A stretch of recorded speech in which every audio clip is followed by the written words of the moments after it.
Like that's turned off. Hello. Hello. Hi. We are ready to go. My name's Tara. Before I start, I first have to say how much I love Amsterdam. For context, I live in London. And last year, I came to Amsterdam for the very first time, and I loved it so much. So I took this picture outside of the hotel that I was staying at. It's part of the Amstel River, and it is stunning. It was one of my first solo trips, and I could not have been more of a tourist for the 2 days that I was here. I did Anne Frank House, Van Gogh Museum, Amsterdam sign. Literally, I fit so much into 2 days. It was great. I was living my best life. And this time I brought my sister with me, who's in the audience somewhere, and she's going to experience all of that and more. Literally, ik hou van Amsterdam. So I'm going to start with the Amsterdam Love Fest and get down to business. I am a technical lead at a company called FutureLearn, and there I am part of a scalable platform team. Our aim is to remove barriers to delivery for developers and designers in the company. And this team's only existed for about 3 months or so. But in that time, we've done work around improving inconsistent React components, improving our infrastructure, running faster tests. So we've had lots of interesting problems to solve in those few months. And let me share more about what FutureLearn does too. So FutureLearn is a social learning company based in London, and our mission is to transform access to education. So we provide courses from recognized institutions and universities around the world, and our topics range from tech to teaching to history to law, so it's a really varied portfolio. But essentially, we are properly into learning. It's our bread and butter. So that is what I plan to talk about for the next 30 minutes or so, what it's like learning at FutureLearn, and how I think we can improve through learning through writing, teaching, and collaboration. So let's start a bit about learning at FutureLearn. Has anybody heard of the word pedagogy before? A few people. I had not heard of it at all before I started working here. Pedagogy is the method and practice of teaching, learning, and assessment. And FutureLearn as an application has been designed to support a pedagogy of social learning. And the idea is that people learn better with others. So when it comes to telling stories, well, we think about storytelling as a framework for building and thinking about our courses. For provoking conversation, we see conversational learning as the core of how people come together and learn. And then for celebrating progress, each element of our courses show progress, celebrating each tiny step. So we see them all as being important for effective learning. These are 16 methods of teaching and learning. At FutureLearn, we focus on learning through conversation. But today, I also plan on talking about other ways of learning at work. So whether that's through case-based learning, through discussing and investigating individual people's cases, through collaborative learning, and that's getting together to develop a shared understanding. Performative is like presenting to an audience like this, and then problem solving, which is like trying to solve problems as a team and learning through that process. So I'll come back to all of these throughout the rest of the talk. But the reason I'm talking about learning today is because learning is crucial in this industry. We all know that in the tech industry, you never stop learning. And especially on the front end, I do a lot of front end development, and we have tools for days. Literally, from new frameworks to new best practices, it's constantly evolving and getting better, but also constantly changing, right? So if you want to progress, you need to keep up to date with what's going on, and you need to decide whether you need some of these new tools that are being introduced. But we also need to give people the time it takes to learn those new skills. So whether that is the latest tech and you're the person driving innovation in your workplace, or if you're growing important foundational knowledge so it can help you to solve difficult problems and ideas. As your seniority grows, your impact widens, and you need to be able to share that knowledge with others. Just to give you an example, some of the things that I've learned over the last 12 months or so are in this list. So I've learned a bit about JavaScript's creation and execution phases. I've learned some new array methods that I've not used before, like every or fill, or how to use reduce even. And it's not to say that I fully understand everything in this list now, but it's definitely helped my job to be a lot better and easier to do. But there are still so many things I still want to learn. Like, this is just a small subset of my to-do list. I really want to get my head around things like data structures, infrastructure basics. The team that I'm working on is about to start bringing in ECS, and I really need to understand how containers work a bit more. So there is a lot that I still want to learn. And it's going to make my job a lot easier to do. So literally, it never ends. Also, sharing knowledge is crucial to this industry, because having all of that knowledge as an individual is fine, but it's nowhere near as good as having that knowledge as a team, because it's going to help you get further. As we share more and more, we'll see more growth and innovation in the industry as a whole. So as you learn more throughout the day, throughout the rest of this conference, be sure to think about how you're going to share that back to the rest of your teams, to the rest of the tech community. So learning and sharing go hand in hand. And then the more you learn, the more you should share for the growth of the tech communities. So I want to continue on to talk about learning through writing. Disclaimer about this, it's definitely not my strongest area and something else that I plan to get better at. Whenever I talk about writing, I always fangirl over someone called Ire Aderinakun, who is a blogger that writes a lot about front-end development, and more recently about blockchain. And the great thing about her blogs and her articles is that they are small bits of information that are clear and easy to understand. So she takes a complicated concepts, like tree shaking, for example, and she breaks it down into something understandable so other people can get their head around it and learn about it. And it's a great way to share information. I always see it like you learn about a thing, then you write about that thing, and as you're writing more, you learn more about the thing too. Then you share the thing, and then everyone learns about the thing. I feel like it's a simple process, probably not always the case. At FutureLearn, we have lots of opportunities to share knowledge in different ways using writing. So one that has been mentioned today is documentation. We use Gitbook to document our internal docs. And we document things like chores, how we write our tests at FutureLearn, and specific best practices.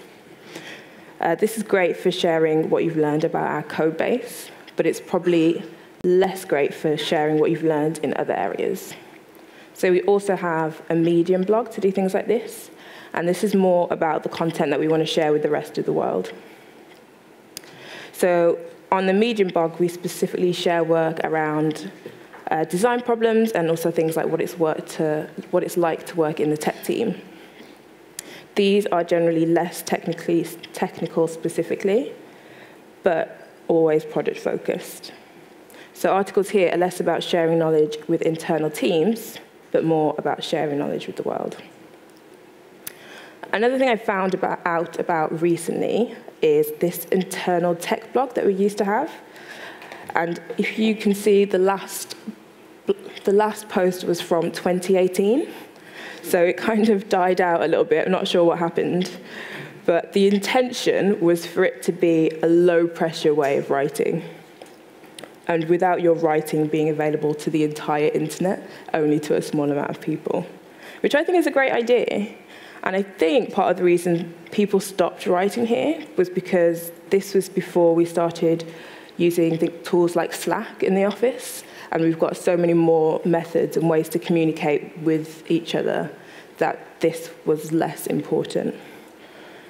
I've added the case-based label to this, as I think reading through some of these articles is a great way of learning through a specific case study and learning from someone else's learnings. So there's a lot to be taken from learning through writing.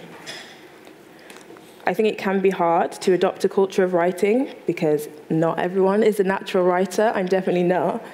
But I think the idea of having an internal blog is a great way to test the waters for some people.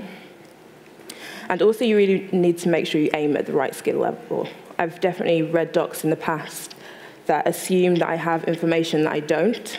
So when you try and follow the instructions, it doesn't quite work because it's made an assumption about some seniority level that I don't have at the time. But I think a lot of the good things about writing is that the published articles can live online probably forever. You can share that as a reference with other people and always get feedback and learn lots in that way. And also, new starters have a place to go for initial questions, and it gives you a good overview of the company. So I'm going to move on to learning through teaching. So you could definitely say that writing is a form of teaching, but throughout this section, I'm specifically talking about a more classroom-style type of teaching, where you stand at the front and you speak to a number of people. So we have a number of different types of sessions for this.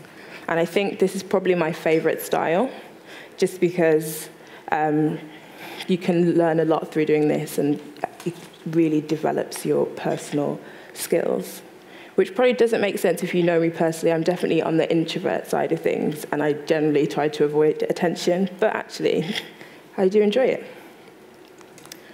So I'll start with learning hours. The idea is that a learning hour is scheduled for a group of people to learn something over the course of an hour. So anyone can run a learning hour on any subject.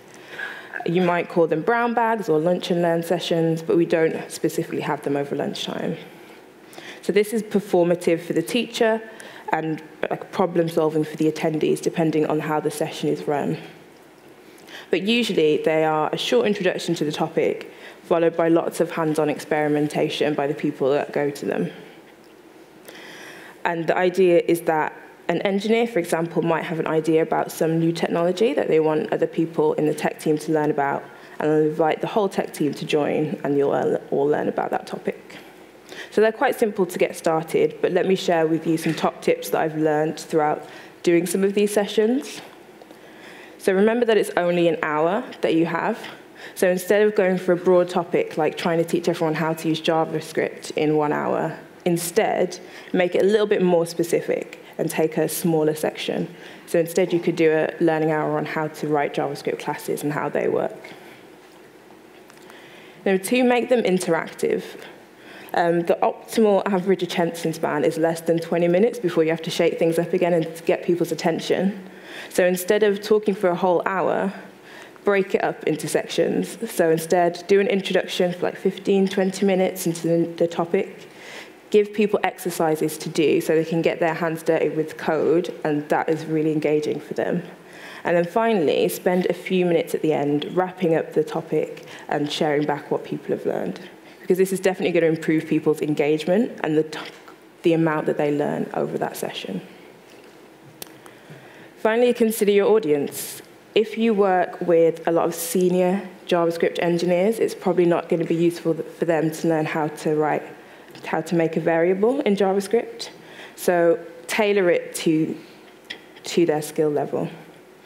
So maybe a JavaScript learning hour on async await will be a lot more useful for them if they haven't worked with that in the past. And vice versa, if it's aimed at juniors or you work with a lot of juniors, make sure you tailor the level to their skill level too. Some of the learning hours that I've seen run in the past, so I also ran one on async await in JavaScript, which was really useful for a lot of people.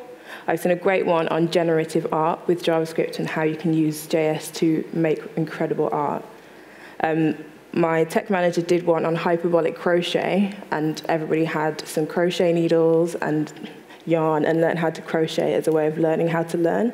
We've also had learning hours on ES 2015 and recursion, and there's so many different types of topics that you could do to just encourage that culture of learning and have that engagement in different ways.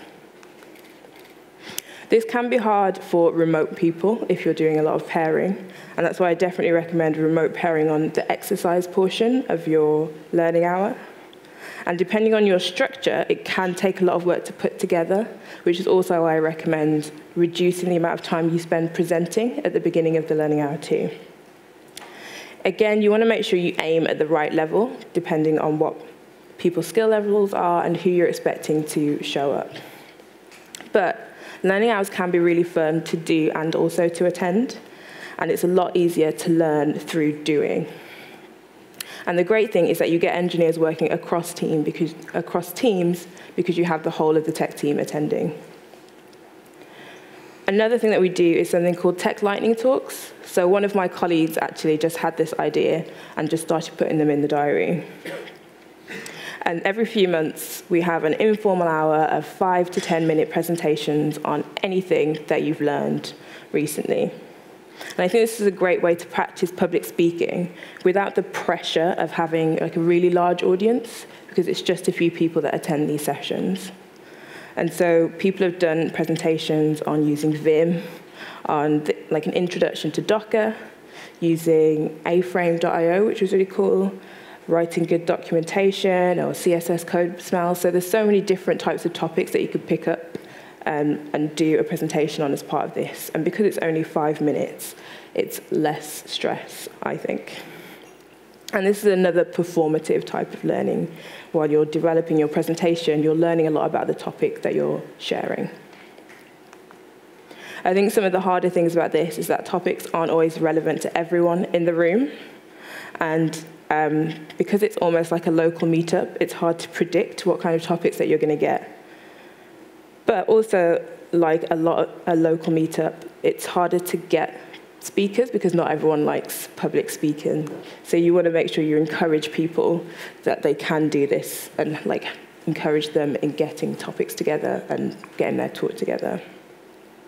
But if you are only giving a 5-minute talk, it's a lot less to prepare. And you can get super creative with your talk. You can do demos, you can do videos, jokes, like make it your own.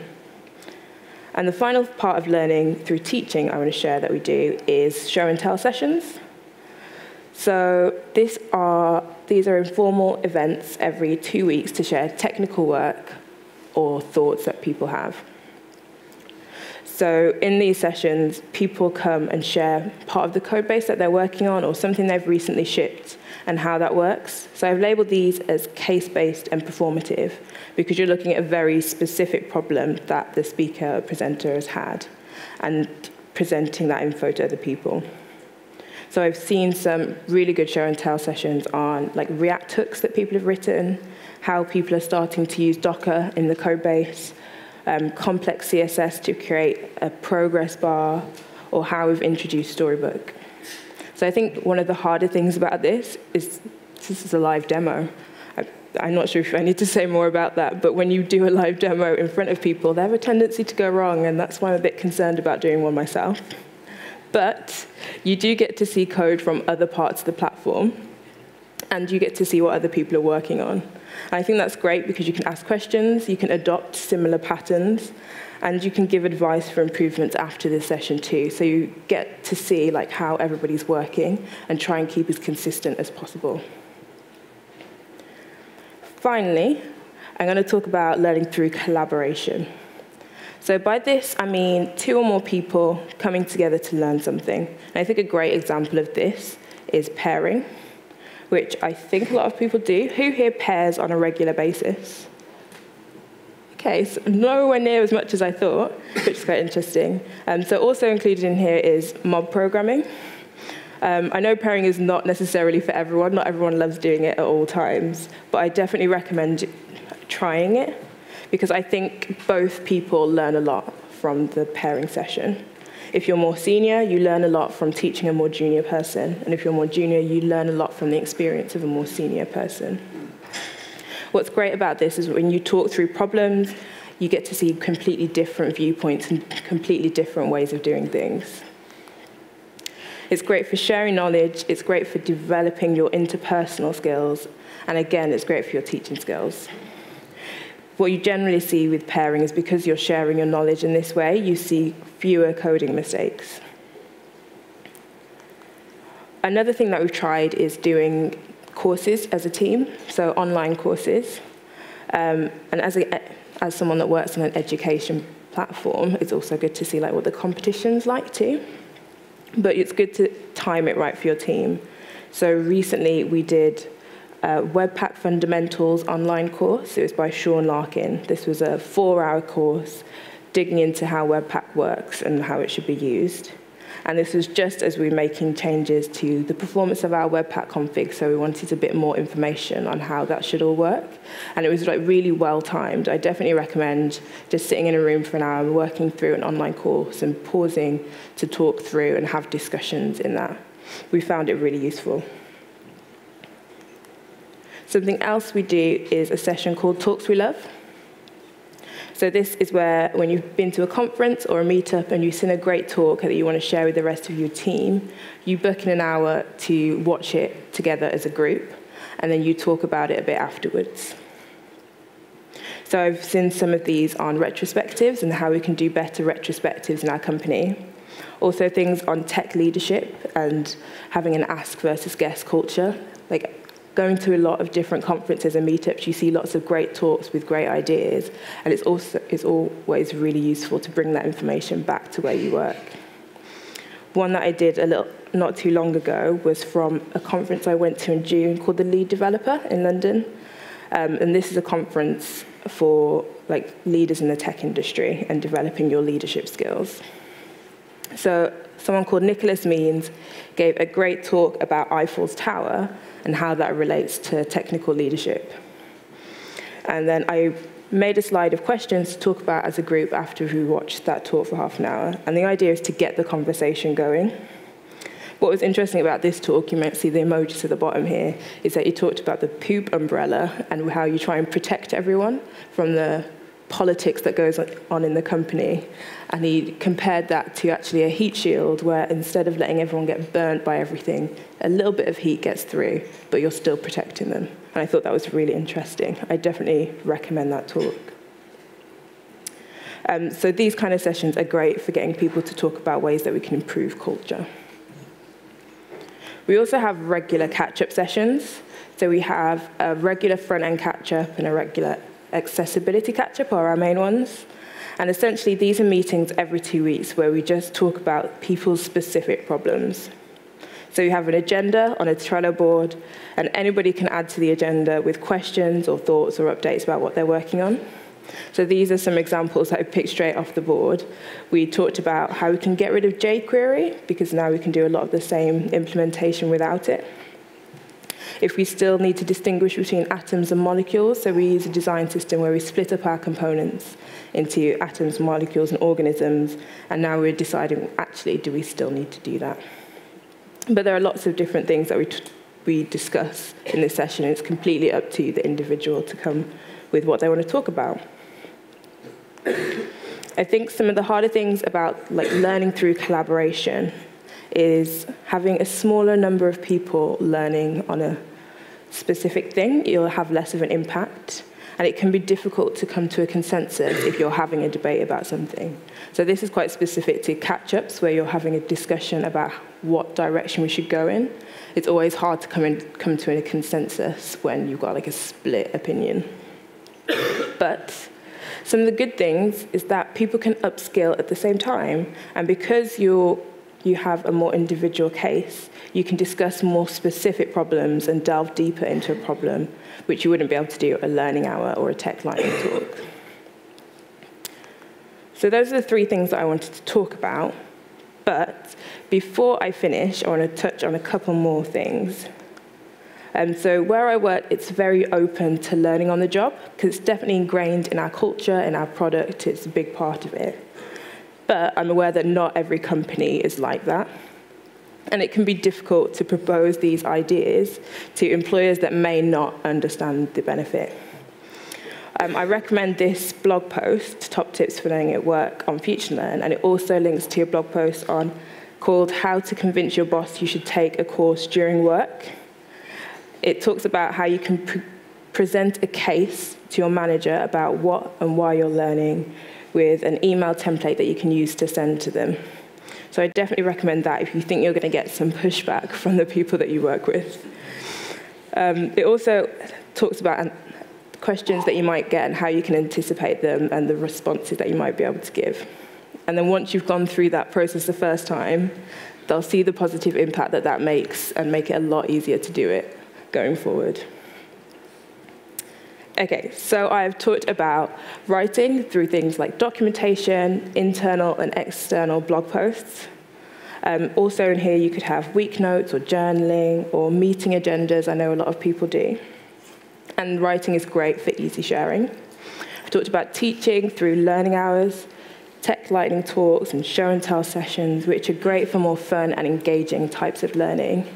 And I've also talked about collaboration through pairing, team courses, and talks we love and catch-up sessions, which is great for learning that's a lot more in-depth into specific topics. I think what's great about all of this stuff is that there are options for different types of people. So if you're not a speaker, try writing. If you don't want to speak in front of a large crowd, practice in front of a smaller lightning talk session. Otherwise, start pairing more, because it makes a difference to how much you learn. And obviously, not all the things we do at FutureLearn will be relevant for you, but try a few if you're not doing any of them. Use them to provoke conversation, improve your learning and knowledge sharing across teams. And as you develop your skills through writing, teaching, and collaboration, I want you to remember this African proverb. If you want to go fast, go alone. But if you want to go far, go together. Thank you for listening.